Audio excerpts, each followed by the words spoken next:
ज़रार के में खुशामदीद। ज़रार खोड़ो वसतुल्लाह खान शाहज़ेब जिलानी का सलाम कबूल कीजिए। पहलगाम में जो हमला हुआ उसे लगभग एक हफ़्ता पूरा होने जा रहा है। भारत और पाकिस्तान के दरमियान बयानबाजी भी चल रही है। भारत के संगीन इल्ज़ामात, पाकिस्तान ने कहा है कि भाई हम पे उंगलियां उठाने की बजाय इंटरनेशनल इन्वेस्टिगेशन करा लो, UN से करा लो, सिक्योरिटी काउंसिल से करा लो, जिससे चाहे करा लो, कुछ सबूत दे दो। लेकिन भारत की तरफ से इस पर कोई जवाब नहीं है। प्रोग्राम में हम जिक्र करेंगे कि सोशल मीडिया पर कितना एक तूफ़ान बदतमीज़ी, गालम गलोच और डिसइंफॉर्मेशन चल रही है। इंडियन साइड से, पाकिस्तान से मीम्स चल रही हैं, मजाक भी चल रहा है, हंसी मजाक भी चल रहा है, कहीं कहीं पे जवाब भी दिया जा रहा है, उसकी भी हम बात करेंगे। लेकिन पहले खबर हमारे अपने कैनाल्स के बारे में। आपको पता है कि आज मुश्तरका मफादात काउंसिल का एक इजलास हुआ इस्लामाबाद में। अब से ज़रा देर पहले उसका एलामिया सामने आया है। ये मसला है जो कई महीनों से एहतजाज का सबब है। सिंध के अंदर बबरलोह के मुकाम पर खैरपुर में धरना लगा हुआ है। ट्रैफिक जो है, हमारा पूरा अप कंट्री का ट्रैफिक इस वक्त धर्म भरम है। ट्रांसपोर्टर्स ने वक्तन फ़वक्तन एहतजाज भी किया है। कराची में भी आज एहतजाज हुआ, कई जगह पे लोगों को मुश्किलें हुई और इकॉनमी जो है वो एक स्टैंड स्टिल पे आ चुकी थी। तो आज का जो ये इजलास हुआ उसका जो एलामिया सामने आया, उसके मुताबिक गवर्नमेंट ने ये फ़ैसला किया है, बल्कि मुश्तरका मफादात काउंसिल ने ये फ़ैसला किया है कि जब तक इत्तफ़ाक़ राय नहीं होगा कैनाल्स पर काम भी नहीं होगा। और उन्होंने कहा कि माजी में पिछले साल जो एक पानी की अवेलेबिलिटी पर एक मुतनाज़ा सर्टिफिकेट सामने आया था इरसा की तरफ से, इंडस रिवर सिस्टम अथॉरिटी की तरफ से, वो समझें विड्रॉ किया जा रहा है। इसी तरह एक्नेक की तरफ से एक प्रोविजनल अप्रूवल था इन मंसूबों का, वो भी विड्रॉ किया जा रहा है। और अब एक टेक्निकल कमेटी बनेगी जो मामलात को देखेगी और अगर इस मंसूबे पे काम होना है तो सबको कायल करेगी। तो ये खबर आते ही बबरलोह के मुकाम पर जहाँ पे धरना चल रहा है वहाँ पर फायरवर्क्स हुए, वहाँ पे लोगों ने धमाल डाली, खुशियाँ मनाई कि उनका एहतजाज इस गर्मी में और इतने दिनों से जो जारी था वो रंग लाया है। इस्लामाबाद तक उनकी बात पहुँची है और अब ये मंसूबे से वफाकी हुकूमत बज़ाहिर पीछे हट गई है। अब ये वाज़ेह नहीं कि ये मामला मौखर हुआ है या कम्प्लीटली इसको ख़त्म कर दिया गया है। तो थोड़ा इसको समझते हैं, कोशिश करेंगे कि धरने में जो लोग मौजूद हैं उनके जो रहनुमा हैं, वकील रहनुमा वराइज, उनसे रब्ता हो, उनसे भी हम रिएक्शन लें। लेकिन पहले हमारे साथ इस्लामाबाद से हैं नसीर मेमन साहब, जो कि पानी के इस मसले पे मुसलसल डॉन अखबार में भी लिखते आए हैं, कई जगह सेमिनार्स पे भी बोलते आए हैं। तो नसीर मेमन साहब, क्या हम कह सकते हैं कि देर आए दुरुस्त आए, अच्छे तरीके से ये मामला एक जमहूरी अंदाज में अब रैप अप हो गया है या अभी भी कोई शुकूक व शुबात बाकी हैं?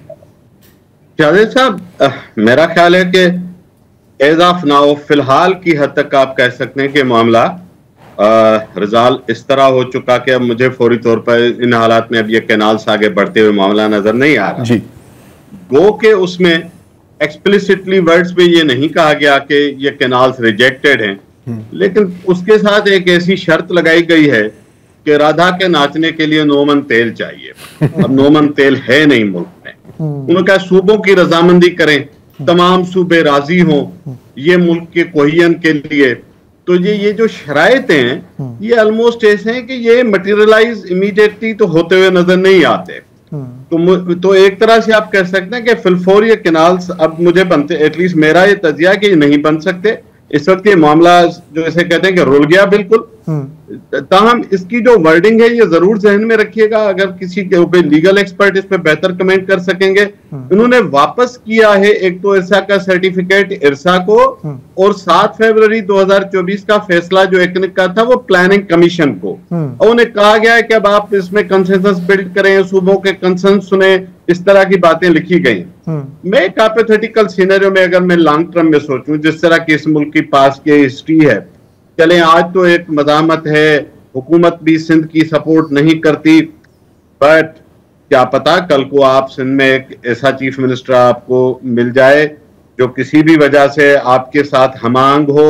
1991 का भी जब अकार्ड हुआ था पानी का तो सिंध में शदीद मुखालफत हुई थी, लेकिन जाम सादिक अली उस वक्त एक इंस्टॉल्ड चीफ मिनिस्टर थे तो उसके थ्रू उन्होंने करवा लिया था। तो अब एक तरह से ये विंडो तो खुली रहेगी। वो मैं नहीं कहता कि इमीडिएटली 2 साल, 5 साल, 10 साल किसी अपॉर्चून टाइम के लिए ये प्रोविजन एक विंडो खोली रखेगी। ठीक है, फिलहाल देखें फिलहाल तो इसको शेल्फ कर दिया गया है ना। अच्छा, मैं एक चीज़ ये जानना चाह रहा हूँ कि ये जो पूरी मुहिम चली इस वक्त सिंध में और ज़बरदस्त एहतजाज हुआ, हमने देखा हर तबका फ़िक्र जो है वो उसमें शामिल हुआ और उसमें बार बार जो है सदर जरदारी को टारगेट किया गया। अब से ज़रा देर पहले चीफ मिनिस्टर सिंध भी ये शिकवा कर रहे थे कि जी कि उन्हें गलत तरीके से इम्प्लिकेट करने की कोशिश की गई। बार बार एक मीटिंग का हवाला दिया गया जिसमें ना उन्होंने अप्रूवल दिया था ना कुछ। तो इस पे अगर हम सिंध गवर्नमेंट का जो पॉइंट ऑफ व्यू है तो एक तरह से हम ये मान सकते हैं कि इट हैज़ प्रिवेल्ड। वो सही कह रहे थे पहले दिन से कि हमने कोई अप्रूवल नहीं दिया था। देखिए, सिंध गवर्नमेंट इस चीज को, ये टेनेबल नहीं है सिंध गवर्नमेंट के लिए। वजह ये कि ये जो मिनट्स बाहर निकले, सिंध गवर्नमेंट ने उसकी ये जो तशरीह है ये कई महीनों के बाद की है। पहले हफ्ते में आती तो लोग मान लेते कि अच्छा भाई ये गलत एक तशरीह हुई थी, गलत मिनट्स आए तो फौरन उन्होंने मना कर दिया। और ये भी ध्यान में रखिए कि चोलिस्तान कैनाल की PC1 में उन मिनट्स को एज एनेक्शर भी यूज किया गया है। अच्छा चलें, ये तो एक मीटिंग थी, अगर फर्ज करें उसके मिनट्स गलत निकल आए थे, कोई उनके साथ खिलवाड़ हो गया, लेकिन मेरी मालूमात के मुताबिक एक और मीटिंग इससे पहले 14 मई को भी हुई है। सदर साहब खुद एक विजिट पे गए हैं उस इदारे के। अब उसके मिनट्स में पता नहीं क्या क्या होगा, तो हो सकता है उसके अलावा भी कोई बातचीत और कम्युनिकेशन रही हो जो पब्लिक नॉलेज में ना आई हो। तो मैं ये नहीं कह सकता कि सदर साहब इससे टोटली बेखबर होंगे। हाँ, ये हो सकता है वो कोई फॉर्मल मीटिंग ना हो जिसके मिनट्स बनने हो, एक ब्रीफिंग सी हो। ऐसे सदर के साथ मीटिंग इनफॉर्मल होती नहीं है बाय द वे। आम सदर ममलकत सरबराह ममलकत है, ऐसे कोई उसके कमरे में घुस के कचहरी करने नहीं जाएगा। मीटिंग तो हुई होगी।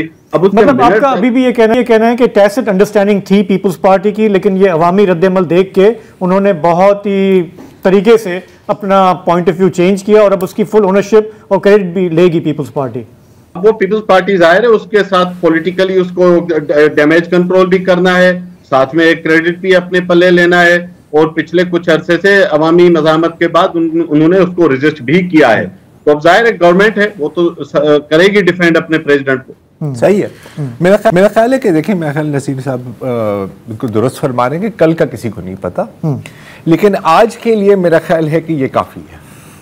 राइट अब इससे ज़्यादा बंदा एक्सपेक्ट नहीं कर सकता। और जो इन्होंने बात की ना कि यार कहा है कि जी बिल्कुल अंडरस्टैंडिंग से होगा, वो अंडरस्टैंडिंग हाल में तो नहीं पैदा हो सकती।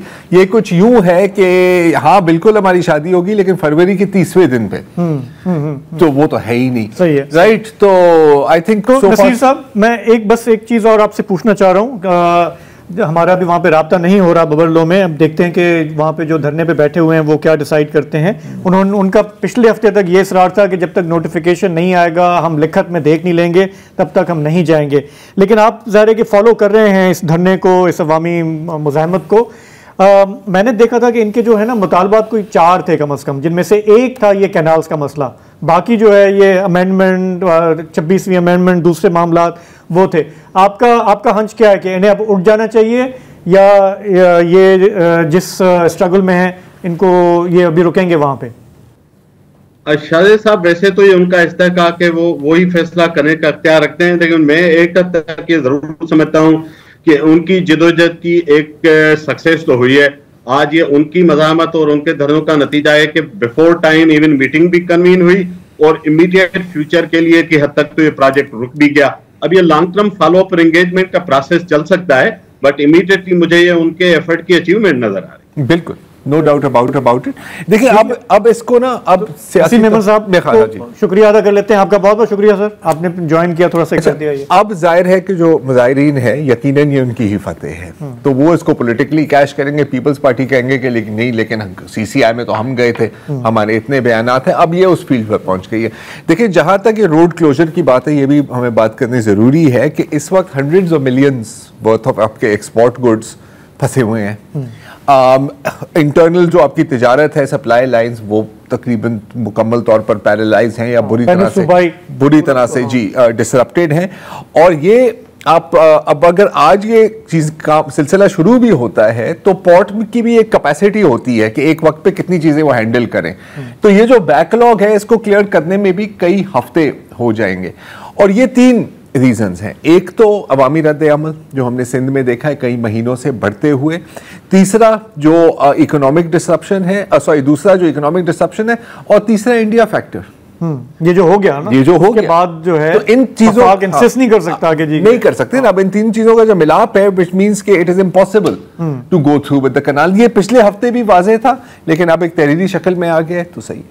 वो साहब हाँ, ये जो है कि पीपल्स पार्टी क्रेडिट लेगी, कोई भी हुकूमत होती सूबे में, इसलिए कि वहाँ जितनी भी पार्टियाँ बैठी हैं, जैसे अवामी तहरीक है, GA सिंध है, वकला हैं, अब वो डायरेक्ट तो काउंसिल ऑफ कॉमन इंटरेस्ट में नहीं जा सकते थे ना, उन्हें थ्रू एक चैनल ही जाना था, और वो चैनल है सूबाई हुकूमत।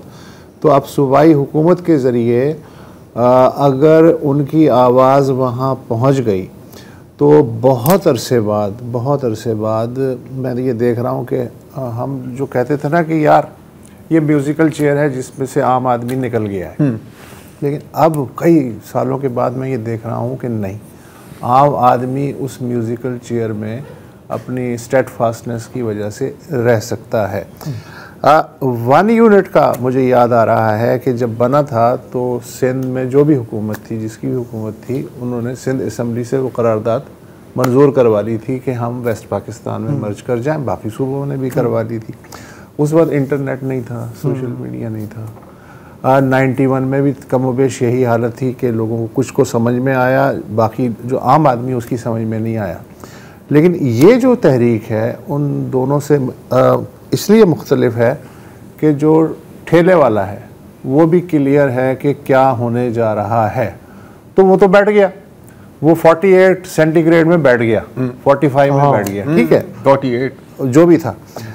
तो मुझे तो बड़ा अच्छा लगा, इसलिए कि मैंने आखिरी दफ़ा कब देखा होगा कि अवामी आवाज़ जो है वो इस तरह ट्रांसलेट हो कि रियासती फैसले बदलने पे मजबूर हो जाएं, तो मुझे तो अच्छा लगा। वाकई मुझे नहीं याद कि पिछली बार जो इस तरह की किसी भी पॉपुलर मूवमेंट ने इस तरह का कोई असर और सिविल सोसाइटी उसका फ़ायदा कोई और ले जाता था। हाँ, ये वो हाईजैक हो जाते हैं लोग।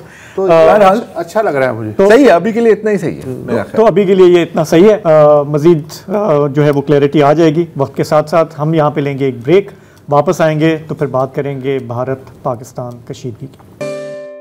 जी, एक मशहूर कहावत है कि the first casualty of war is the truth, और सच का पता नहीं होता कि असल में हो क्या रहा है। और सोशल मीडिया के इस दौर में अगर आप वहाँ पे चले जाएं तो आपको लगेगा कि बस जंग जो है वो अगले मिनट में शुरू होने वाली है। जंग जीत गए वो जंग, बल्कि वो लोग तो शायद जीत गए, पाकिस्तान तबाह हो गया। हमारे यहाँ ये है कि जी वो ट्रूप मूवमेंट हो रही है लाइन ऑफ कंट्रोल पे, और ये हो रहा है वो हो रहा है। तो इस फॉग ऑफ डिसइंफॉर्मेशन में पता नहीं चलता कि हो क्या रहा है। जो चीज़ें हम जानते हैं वो हम बयान कर सकते हैं, और वो ये कि जब से ये भारत ने इल्ज़ाम तराशी शुरू की कि जी के पहलगाम हमला जो है पाकिस्तान आतंकवादी है और ये है वो है, तो हमारे यहाँ से एक बहुत कंसिडर्ड पोजीशन ली गई है जो समझ में आती है, जिससे एतमाद भी नज़र आता है।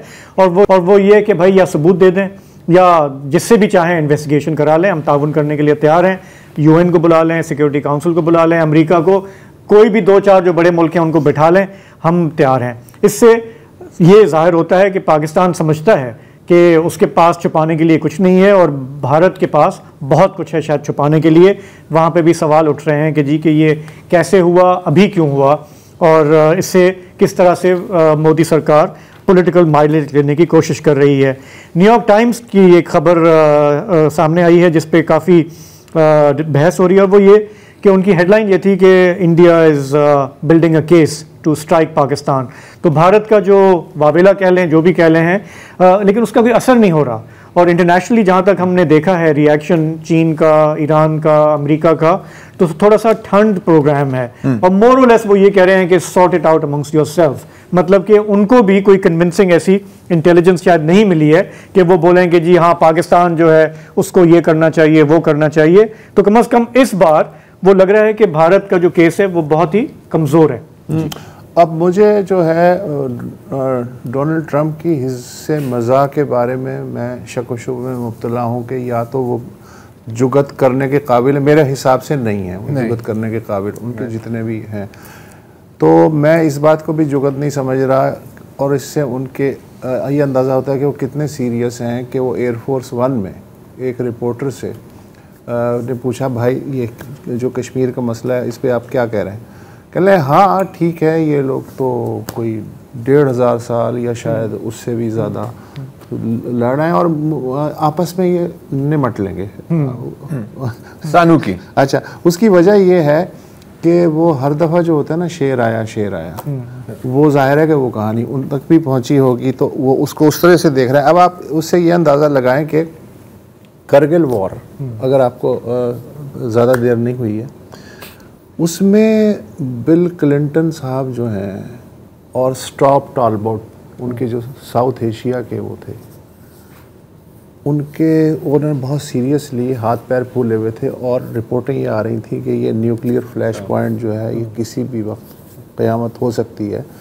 तो टॉलबोट साहब जो हैं उन्होंने एक हफ्ते में 2 बार दिल्ली और इस्लामाबाद के दौरे किए और उसके बाद आपको याद होगा कि सऊदी जो लोग हैं वो आने लगे, सीरियसली ले रहे थे, लेकिन एटमी जंग ही नहीं हुई। तो बाद में ये है कि उन्होंने बीच बचाव करा के कहा कि तुम इधर हो जाओ, तुम उधर हो जाओ, वो हो गया। 2019 में जो पठानकोट वाला वो सॉरी बालाकोट वाला जो वाक़या हुआ, उसमें भी ठू ठां हुई और एक अलामती किस्म की सूरत हाल पैदा हुई। इंटरनेशनल जो होती है ना हिमायत, वो बर्फ़ की तरह होती है, वो तेज़ी से डे टू डे बेसिस पे पिघलती चली जाती है अगर एक फरीक सीरियसली नज़र ना आए। अब मसला ये है कि अगर ऑल आउट वॉर इंडिया को करनी है तो ऑपरेशन परिक्रमा जो 2001 में इंडियन पार्लियामेंट के बाद शुरू हुआ था, तो 2.5 महीने तो सिर्फ डिप्लॉयमेंट पे लग गए थे। अब 2.5 महीने में वो जोश खरोश इंटरनेशनल बरादरी का कहाँ रहता है? तो 10 महीने तक वो आंखों में आंखें डाल के ले रहते रहे। रिजल्ट क्या निकला? 3 से 4 अरब डॉलर इंडिया के ज़ाया हुए, पाकिस्तान के कोई $1.25 अरब लग गए। 3 लाख वर्सेस 5 लाख। तो ये जो है, इसकी वजह से मुझे लगता है ये सियाने हो गए हैं, जिसे हम आलमी बरादरी कहते हैं। इसीलिए बरखा दत्त साहिबा, उनका ट्वीट में पढ़ रहा था, जो कि अब बरखा दत्त तो सीनियर खातून है, कि अमरीकी मीडिया में पहलगाम की वारदात के कवरेज ना होने पे सख्त मायूसी है। हाँ, ये एक आप अच्छा, चाइना जो है वो उसने भी यही कहा है कि यार, अच्छा उन्हें भी पता है कि आदी लोग हैं ये। चीनी वजारत ख़ारजा ने कहा है कि आप भी सबूत लाएं। वो पाकिस्तान के साथ उनका सिलसिला गैर जानिबदाराना तहकीकात का उसने भी मुतालबा किया है। यूनाइटेड नेशन से लेके यूरोपीय यूनियन तक जितने भी आप देख लें फरीक, उन्होंने कहा है रेस्ट्रेन, तहम्मुल से काम लें। यार ऐसा होता है, ठंडे हो जाओ। अच्छा, वो जो होता है ना कि हम $5 ट्रिलियन दुनिया की तीसरी बड़ी इकोनॉमी है, और अगर हमने ये किया तो, और उधर चाइना को उन्हें बैलेंस करना है, तो लाजमन हमारे साथ आएंगे। कोई किसी की परवाह नहीं कर रहा है। और फिर ये खबरें भी आ रही हैं कि इसराइली तैयारे वहाँ लैंड कर रहे हैं। जी, आप देखें किस लेवल पे हो रही है बात। सऊदी अरब, ईरान, वो कह रहे हैं यार हम सालिसी करा देते हैं। सुपर पावर्स बिल्कुल अलग थलग हैं। इसराइली तैयारों की खबर आती, फिर ये खबरें आती हैं कि जी टर्किश तैयारे जो हैं वो उनकी परवाज़ों में इजाफा हो गया है, या चीन से सपोर्ट आ रही है। तो कोई गैर मामूली मुझे इंटरनेशनल स्तर पे एक फटीग है मैं पाकिस्तान और इंडिया के साथ। अच्छा, तैयारी हर 2-4 साल में ना, हाँ, इनका आपस में। अच्छा, अब ये फटीग जो है ये इंडिया के फायदे में भी हो सकती है कि यार फिर डू एनीथिंग तो शायद इतना कोई रिएक्शन भी ना आए। लेकिन एक और भी है कि देखो, एक तो है फटीग पाकिस्तान इंडिया के बारे में, एक ओवरऑल फटीग भी है। यूक्रेन की जंग कई सालों से चल रही है, गजा की नस्ल कुशी पड़ी हुई है, 2 साल टैरिफ वॉर चल रही है, ये सब कुछ चल रहा है। इसके साथ साथ दो चीजें हैं जो अभी I think we have to take note of. एक तो के हाल में इंडिया ने एक बड़ी एमेचरिश किस्म की असैसिनेशन कैंपेन चलाई है, भारत कनाडा में भी और अमेरिका में भी, और पाकिस्तान में तो चलती रहती है ना, इसलिए मैंने जिक्र ही नहीं किया। ये सब कुछ 5 आइज की इंटेलिजेंस है, जो इनका जो वेस्टर्न नेटवर्क है, तो वो भी अच्छी तरह से जानते हैं। माजी में जो सो कॉल्ड सबूत इन्होंने पेश किया है वो भी कोई काबिल एतमाद नहीं था।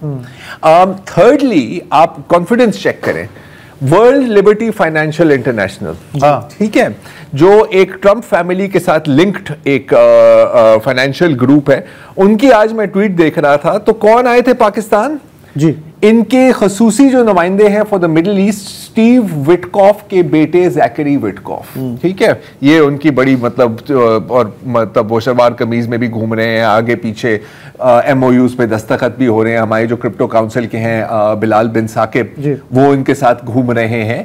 यार ये एक नॉर्मल बात नहीं है जब दो मुल्क एक दूसरे पर मतलब बंदूकें यूं थान के बैठे हुए हैं, and it is in a way an indirect, मैं शो ऑफ सपोर्ट नहीं कहूंगा, लेकिन ये है कि यार कोई इतना बड़ा कोई इतनी बात नहीं है, हमारा कारोबार इनके साथ चल रहा है। ये ट्रंप का इनर सर्कल है, ये ट्रंप की इनर सर्कल है। मतलब विटकॉफ जो है इस वक्त यूक्रेन और रूस की सुलह भी करा रहे हैं और गजा पे भी लगे हुए हैं। आप समझे कि ये ट्रंप के इसाकदार हैं। हाँ, वाह वाह, अच्छा है। अच्छा, लेकिन जो असल मसला है वो अब भारत में जो सवालात उठने शुरू हो गए हैं वो बहुत दिन ब दिन सीरियस होता जा रहा है। अगर आप इजाज़त दें तो वक्फे के बाद उस पर थोड़ी सी रोशनी डालें। Welcome back. इंटरनेशनल रिएक्शन क्या है उसकी तो हमने पिछले सेगमेंट में बात कर ली। ट्रंप साहब की जो बेजारी है उससे ये बात भी जाहिर होती है कि तुम अपने तौर पे जो करना है करो, मुझे डिस्टर्ब ना करो। ये भी एक ख़तरनाक बात हो सकती है, या ये भी हो सकती है कि दिस इज़ इर्रेलेवेंट, ये तो आपस में लड़ते झगड़ते रहते हैं। एनीवेज, हमारे एक दोस्त भी हैं, कुलीग भी रहे साबिक BBC में, सुबीर भौमिक साहब, कोलकाता से बहुत अच्छी रिपोर्टिंग करते थे। उनका मैंने बहुत अरसे बाद एक पीस पढ़ा है। उन्होंने लिखा कि कुल जमाती जो कॉन्फ्रेंस हुई है अभी दिल्ली में, उसमें वज़ीर दाखिला अमित शाह ने इतराफ़ किया कि इंटेलिजेंस एजेंसियाँ सियाहती मकामात पे हमलों के इम्कानात को संजीदगी से लेने में नाकाम रही। इनसाइड ये गुफ्तगू हुई है। मकामी सियाहती महकमे के पास भी सिक्योरिटी फोर्सेस को पेशगी उसने नहीं बताया कि पहलगाम से ऊपर जो मेडो है उसके हम खोल रहे हैं आम सयाहों के लिए, तो वहाँ सिक्योरिटी चाहिए। BSF को वहाँ नहीं पता था। डिफेंस इंटेलिजेंस एजेंसी जो इंडिया की है उसके साबिक सरबराह major general retired Gaganjeet Singh का कहना है कि ये सानहा तो होना था, क्योंकि हुकूमत की सारी तवज्जो इस बयानिया पे मरकूज़ थी कि कश्मीर में एक मिसाली अमन कायम हो चुका है, और सिक्योरिटी एजेंसियाँ जो हैं उनकी बुनियादी तवज्जो उन दिनों में जो नायब अमरीकी सदर हैं उनके दौरे पे फोकस थी, कश्मीर में महज मामूल की सिक्योरिटी थी। ये तो बड़े नाम हैं। भारत में निचले लेवल पे भी मज़ीद सवालात उठ रहे हैं, उनकी ज़रा एक झलक देखिए। ये कहीं ना कहीं एक बहुत बड़े इंटेलिजेंस फेलियर की तरह भी इशारा करता है कि वो इनपुट किस काम का कि जिससे 25-26 लोगों की जानें चली गई। One lapse on top of another is what we see, and this is not new. The same thing happened with the Pulwama attack in 2019. Again, there had been an intelligence alert. Again, the Home Ministry had not acted on it. आए कैसे यहाँ? Helicopter में आए? Airline बंद है, गाड़ी बंद है, रेल बंद है, आए कैसे? 7 लाख फौज यहाँ। आप अपने घर की, मैं आपसे पलट के पूछ सकती क्यों आए कैसे? हमने नहीं लाया। किसी भी टूरिस्ट ने आज तक जम्मू कश्मीर के अंदर कोई भी FIR लॉन्च नहीं की है, क्योंकि हमने उन माओ बहनों की रक्षा यहाँ पे की है, उनका सोना वापस लौटाया, उनके घर, उनके मोबाइल फोन वापस लौटाए। आप देखिए ना। लेकिन हिंदू राष्ट्रीय दल HRD पीछे बोर्ड लगाता है, कहता है कि जो भी देहरादून में लड़का या लड़की मिलेगा हमें कश्मीरी, हम उस पर कार्रवाई करेंगे। क्यों करेंगे कार्रवाई? आप HRD को बैन कीजिए। किस तरह से? वो क्या हम हिंदुस्तानी नहीं है? I have Indian passport. Pahalgam India Pakistan border से 200 किलोमीटर दूर है बाय रोड। 200 किलोमीटर टेररिस्ट कैसे कश्मीर के अंदर घुस आए? भाई इतनी सारी चेक पोस्ट हैं, चप्पे चप्पे पे CRPF, BSF, army, Jammu Kashmir police, intelligence, raw, IB सब तो है वहां पे। वो 200 किलोमीटर अंदर आए, हथियारों के साथ आए, उन्होंने लोगों को गोलियां मारी और उसके बाद वो वहीं गायब हो गए। कह रहे वो वापस भाग गए। अरे कोई मजाक हो रहा है क्या? धर्म देकर कैसे मारा गया? उसमें एक मुसलमान मारा है, एक ईसाई मारा है। धर्म देकर मारा गया होता तो दोनों जिंदा होते। आप वही सवाल पूछ रहे हैं जो भारतीय जनता पार्टी की लाइन है। इस तरह के सवाल मत पूछिए आप। ये एक इनकी सड़ी हुई गली हुई मानसिकता दिखाती है। इनकी मानसिकता दिखाती है कि अगर इस देश के तमाम लोग अगर शहीद हो जाएं तो उनकी लाशों पर भी ये राजनीति करेंगे, धर्म के नाम पर राजनीति करेंगे। इनसे सड़े हुए मानसिकता, इनसे गले हुए मानसिकता, ऐसी छोटी मानसिकता का कोई हो नहीं सकता जैसे भारतीय जनता पार्टी है। तो ये सवालात उठ रहे हैं और हमने देखा है कि दुनिया में जब भी इस पैमाने की कोई दहशतगर्द कार्रवाई होती है कहीं भी किसी भी मुल्क में, तो लोग तो पूछते हैं कि भाई इतनी बड़ी फौज, इतनी बड़ी इंटेलिजेंस एजेंसी, आप लोग क्या कर रहे हैं? हम पूछते हैं। तो एक तो ये है, भारत में कहीं कहीं से ये पॉइंट ऑफ व्यू उभर के आ रहा है डिस्पाइट द फैक्ट कि मीडिया मोदी सरकार के कंट्रोल में है। लेकिन खुद कश्मीर के अंदर क्या हो रहा है, वहाँ पे मीडिया ये चला रहा है जी आज हमें एक पाकिस्तान का बंदे का कोई नेशनल आईडी कार्ड मिला है, अभी आजकल ये उसको पीटा जा रहा है। लेकिन ये पिछले 6-7 दिनों में जो पकड़ धकड़ हुई है वहाँ पे, उसमें NPR अमेरिकन आउटलेट है, मीडिया आउटलेट है, उन्होंने कहा कि अब तक कोई, कल उन्होंने कहा इतवार के दिन कि 1500 लोग जो हैं उनको हिरासत में लिया गया है। AFP न्यूज़ एजेंसी की मैं आज एक खबर देख रहा था, उन्होंने कहा 2000 लोगों को अरेस्ट किया गया है। साथ साथ बाकायदा घरों में घुसकर उनको बॉम्ब किया जा रहा है। कई जगह पे ऐसा है, फॉर एग्जांपल एक मैं वीडियो ये जो आपको दिखाना चाह रहा हूँ, ये कुलगाम की है और वहाँ पे फैमिलीज़ को अपना सामान तक निकालने नहीं दिया गया।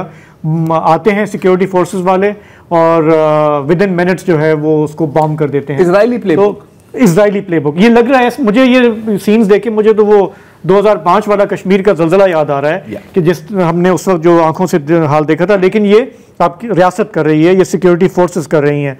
तो उमर अब्दुल्ला जो कि वहाँ के चीफ मिनिस्टर हैं, उन्होंने कहा भाई आप जो जिन लोगों ने किया है उनको पकड़ो ना। आप आम आदमी को उसकी सज़ा दे रहे हो, कलेक्टिव पनिशमेंट कर रहे हो और ये इससे नफरतें और बढ़ती हैं। इसी तरह से हमने देखा कि ये जो तस्वीरें हैं, ये जो क्लिप्स हैं, कश्मीरियों के साथ जो कुछ हो रहा है, उन्होंने कहा जी हमारा टूरिज़्म जो है जिस पे हमारी रोज़ी रोटी चलती है वो ख़त्म हो गया, खून भी हमारा बहा और फिर अब जो रियासती दबाव है वो भी हम पर है। तो ये जो पॉइंट ऑफ व्यू है ये बहुत कम सामने आ रहा है। लेकिन कश्मीरी चाहते हैं कि दुनिया को पता चले कि ऑलरेडी हम अंडर ऑक्यूपेशन हैं, 5 लाख भारतीय फौज वहाँ पे मौजूद है और अब ये जो इतना बड़ा हमला हुआ उसके बाद भी we are still at the receiving and.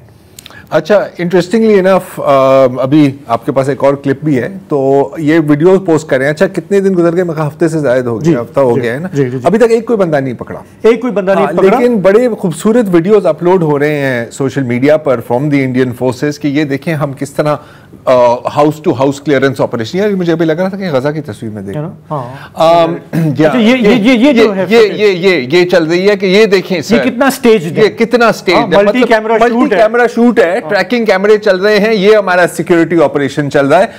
और आखिरकार इंडियन मीडिया भी पीछे नहीं है। ये तो सिक्योरिटी फोर्सेस है ना, इंडियन मीडिया भी अपना काम कर रहा है।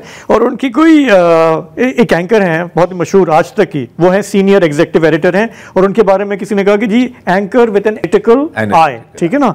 अच्छा, वो इन्वेस्टिगेटिव जर्नलिज्म की बड़ी चैंपियन है। वो वहां गई कश्मीर में जरा देखने के लिए कि ये जो आतंकवादी हैं इनके हाइड आउट्स कहां होते हैं। तो देखिए उन्होंने क्या इन्वेस्टिगेटिव पीस निकाला वहां से। ये किस तरीके से एक नेचुरल हाइड आउट हो सकता है एक आतंकी के लिए। ये एक पेड़ है, पेड़ का तना है जो आपको नॉर्मल लग रहा है, चौड़ाई बहुत ज्यादा है। अब यहाँ पर आकर देखिए, ये प्राकृतिक रूप से जिस तरीके का पेड़ है, इसमें आराम से 1 से 2 लोगों के बैठने की जगह यहाँ पर दिख रही है। कोई भी व्यक्ति इसके भीतर आसानी से घुस सकता है और अगर थोड़ा सा यहाँ पर वो खुदाई आप करें तो यहाँ पर इस तने का इस्तेमाल भी हाइड आउट बनाने के लिए हो सकता है, एक आर्टिफिशियल हाइड आउट बनाने के लिए हो सकता है। और इसीलिए इसी तरह की जो तलाशी है इस पूरे इलाके में चल रही है। तो श्वेता सिंह इनका नाम है, ठीक है। और जब कुछ भी हाथ में ना आ रहा हो लेकिन जरूरी भी हो कि काम भी चलाना है, तो फिर आप ऐसे ही काम चलाएंगे। हमें जेलस नहीं होना चाहिए, कंटेंट ना हो लेकिन ट्रांसमिशन करने के कैसे किए जाती है, इस तरह की जाती है। और इनफैक्ट मैं तो कहूंगा कि यहाँ पर ये मतलब ये थोड़ा सा पहले रुक गई हैं। इनको ये भी कहना चाहिए था कि असल में ये जो शाखें हैं ना, ये शाखें नहीं है, ये वाईफाई राउटर है, ताकि अंदर ना आप मतलब ट्वीट भी कर सको इसके। तो ये वही श्वेता साहिबा हैं जिन्होंने जब भारत में नोटबंदी हुई थी ना, तो मुझे याद है कि इन्होंने वो जो नया नोट आया था ना उसकी एक कॉपी निकाली थी, ज़ाहिर है मेरे पास नहीं है, मैं ऐसे ही आज ₹1000 का नोट है। तो कहती थी कि इसके अंदर एक नैनो चिप है ना जिससे सारी ट्रांजैक्शंस ट्वीट हो जाएंगी। तो ये है इनकी एनालिटिकल तो ये वहाँ के टॉप लोग हैं, ये टॉप, ये आज तक चैनल, ये टॉप लोग हैं, ये टॉप लोग हैं। अच्छा, पाकिस्तानी यूट्यूब चैनल्स भी बैन कर दिए हैं जी। अजीब बात है, मैंने सुना है कि जाहिद हामिद का चैनल बैन नहीं हुआ। अच्छा, ये थोड़ी सी हैरानकुन बात है। रफ्तार वहाँ भी बैन, रफ्तार वहाँ पे भी बैन, डॉन न्यूज वहाँ बैन, डॉन न्यूज यार। अच्छा संगी भाइयों, हमारे जो हम आपको बड़े अच्छे VPN रेकमेंड कर देते हैं, हम खुद हमारी अपनी हुकूमत इस्तेमाल करती है ट्वीट करते हुए। पाकिस्तान इस मामले में आपको बहुत टिप्स दे सकता है कि हमारे यहाँ भी सेंसरशिप है, हम भी जा रहे हैं। नहीं हमारी व्यूज गए हमारे, हाँ, ये हमारी अतूत अंग पर उन्होंने ना करें, नहीं सॉरी। अच्छा, मैंने एक बड़ी कुर्बानियां दी हैं ओवर द वीकेंड, वो पता है इसके बारे में? जी बताएं। मैंने भारतीय सोशल मीडिया को मॉनिटर किया है और कसमें मुझे ऐसे लग रहा है कि जैसे मैं किसी गटर के नाले में ना तैर कर आया हूँ। I am sorry too. यार आप इजरायली मीडिया को भी करते हैं, ये उससे भी बुरा है क्या? यार आप मेरी बात नहीं मान रहे। मैं आपको दिखाना चाह रहा हूँ, शायद एक वक्फा लेना है, एक वक्फा लेते हैं और फिर थोड़ा सा आपका भी मूड खराब, गटर की सैर कराते। Welcome back. अच्छा, ये जो भारतीय सोशल मीडिया है, चले संगी सोशल मीडिया, ये बड़े यूनिक है क्योंकि इसमें आपको गलाजत, नफरत और रेप थ्रेट्स का एक खूबसूरत सा मिलाप रहेगा। सब साथ साथ चलता है, ट्राइफेक्टा है, 1 2 3 चल रहा होता है। आई मीन इस वक्त जो सबसे जो पॉपुलर जोक है ये जो चल रहा है भारतीय सोशल मीडिया पर, एक साहब ने पोस्ट की कि अगर कोई कश्मीरी लड़की इस वक्त खौफजदा है तो वो आके मेरे घर आके रह जाए, ठीक है। और फिर रिप्लाईज में वो कह रहा है लेकिन हो सकता है कि वो सुबह तक जिंदा ना रहे। अच्छा, और मतलब जब तक मैंने चेक किया था को हजारों रिपोस्ट्स और कोट ट्वीट्स और रिप्लाईज और बाकी हाँ शाबाश सर, और मतलब ऐसी रिप्लाईज हैं कि मैं आपको दिखा ही नहीं सकता। और खवातीन की तरफ से और खवातीन की तरफ से अच्छा, एक तो ये चल रहा है, ठीक है। और फिर जो वहां पर पॉपुलैरिटी का पैमाना होता है ना कि आपकी ट्वीट को कितने लोग कॉपी करेंगे, तो अगेन हजारों लोग कॉपी भी कर रहे हैं क्योंकि ओरिजिनलिटी तो खत्म है ना, आप सिर्फ कॉपी पेस्ट ही कर सकते हैं, वो भी गलाजत। एक तो ये चल रहा है। अच्छा, दूसरी एक बड़ी अजीब चीज मैंने देखी और वो था कि अक्सर ये जो इनके राइट विंग अकाउंट्स हैं वो एक ट्वीट कर रहे हैं और उसमें एक गोभी की तस्वीर दिखा रहे हैं, ये वाली, कि सिर्फ गोभी की काश्त ही इस हल को इस मसले को हल कर सकती है। मैंने कहा यार गोभियों का इसके साथ क्या ताल्लुक है? आई मीन तरबूज का मुझे पता है वो फलस्तीन के साथ जाता है and so on and so fourth.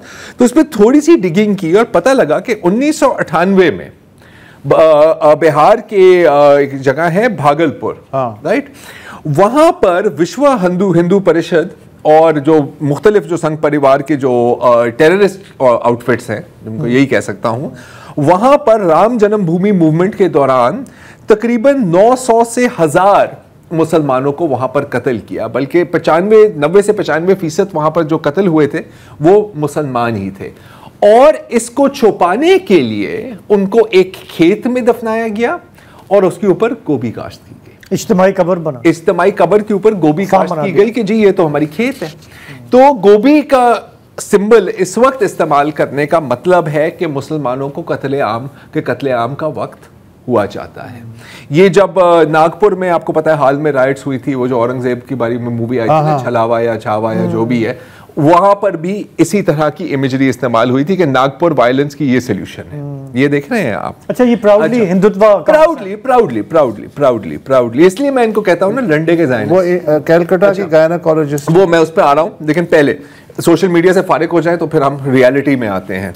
अब अच्छा, ये है इनके फेसलेस या नॉर्मल जो नेट सर्फिन आप कह सकते हैं, इनके एनालिस्ट्स और नाम नेहाद एंकर्स और सहाफ़ी भी कोई कम नहीं है। जैसे कि अभिजीत एयर मिर्जा, ये आपको हर भारतीय प्लेटफॉर्म पर नजर आएंगे, बरखा दत्त और मुख्तलिफ खवातीन सहाफ़ियों के साथ भी ये बैठे होते हैं। और इनकी अकाउंट पर इनकी तू मैं शुरू हो गई एक ब्रिटिश मुस्लिम साहिबा के साथ। She was very respectful, I mean normal अंदाज में बात कर रही है।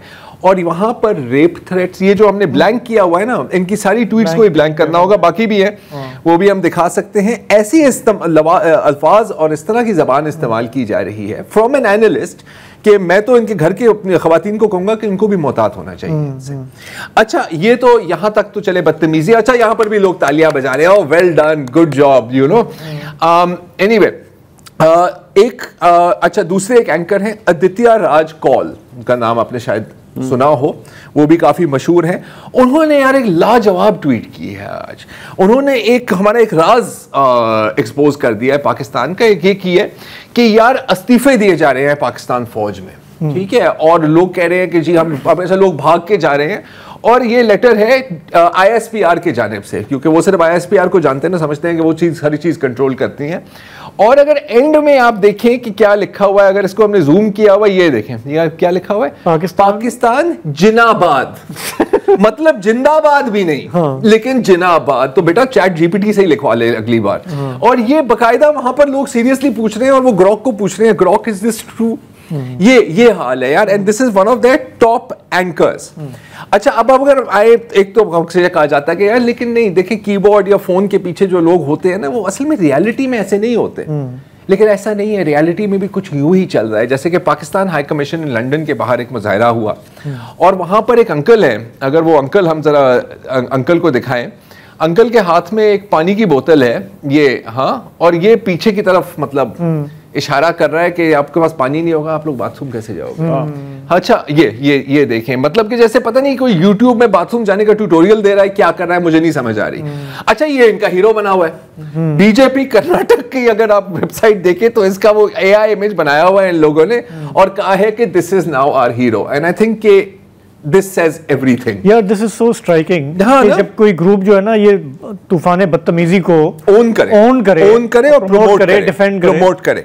अच्छा देखो, अब ये जो मुजाहरे हो रहे हैं ना, अब ये तो समझ में आती है कि आप भारत का झंडा लेकर आए हैं, इनके पास ये भी वो पोस्टर्स हैं, आई एम हिंदू, जैसे कि पहले हमें नहीं पता था ना, तो अच्छा वो आपने बता दिया।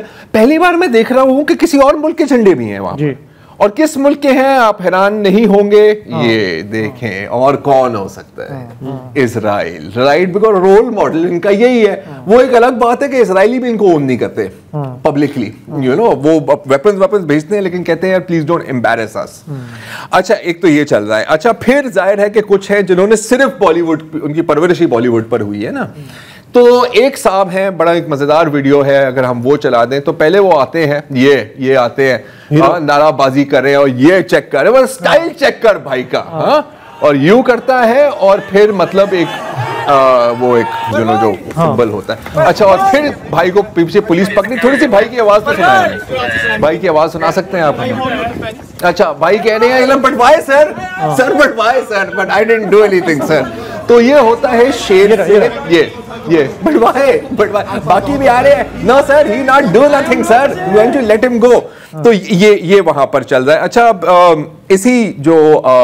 इसी मुजाहरे में कुछ शीशे भी तोड़े गए, और पाकिस्तान हाई कमीशन के, अच्छा पाकिस्तान हाई कमीशन ने भी एक मजेदार काम किया है वहां पर, जो लोकल्स ने काम किया कि वहां पर एक चाय की दुकान भी लगाई हुई थी। सर आप अभिनंदन की तस्वीर थी, अभिनंदन की तस्वीर भी थी, और वो ऊपर से आके वो डिफेंस अटैचे दिखा रहा है जी, चाय का कप, चाय का कप। ये होती है थोड़ी सी सुथरी ट्रोलिंग, ये नहीं कि लो बाथरूम कैसे जाओगे, यू नो। अच्छा, फिर जो एक शख्स जिसने वो शीशे तोड़े थे, वो भी, उसकी भी शनाख्त हो गई, या वो भी गिरफ्तार हो गए हैं। ये हैं अंकित लोब, इज 41 years old। यार तुम्हें कोई बेहतर काम नहीं है दुनिया में?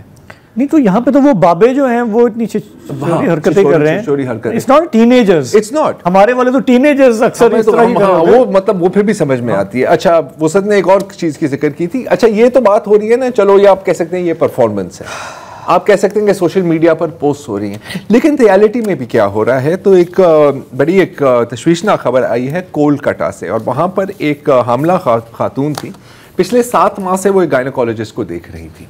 अच्छा, गायनोकोलॉजिस्ट सिर्फ उनको पहले नाम से जाते थे, जो था कोनकना। जब गायनोकोलॉजिस्ट को पता लगा, और ये पहलगाम अटैक के बाद है, कि उनका पूरा नाम है कोलकना खातून, तो उन्होंने उसको क्या कहा, उसने कहा कि जो हिंदू है ना, उनको चाहिए कि आपके मियाँ को मार दें, फिर आपको एहसास होगा, और हमें सब तमाम मुस्लिम्स को बैन कर देना चाहिए।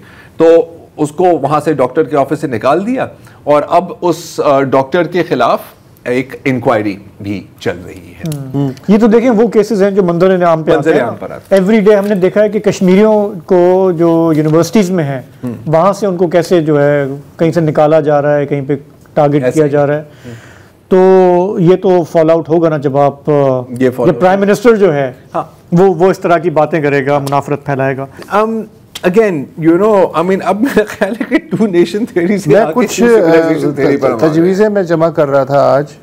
एक तो सुबीर भूमे का मैंने आपको रेफरेंस दिया, और भी लोग हैं जो बिल्कुल 180 डिग्री डिफरेंट बात कर रहे हैं। मतलब एक जो तज्जियाकार हैं, टिप्पणीकार, उन्होंने कहा कि जी गज़ा मॉडल इस्तेमाल किया जाए, फ्लैट कर दें।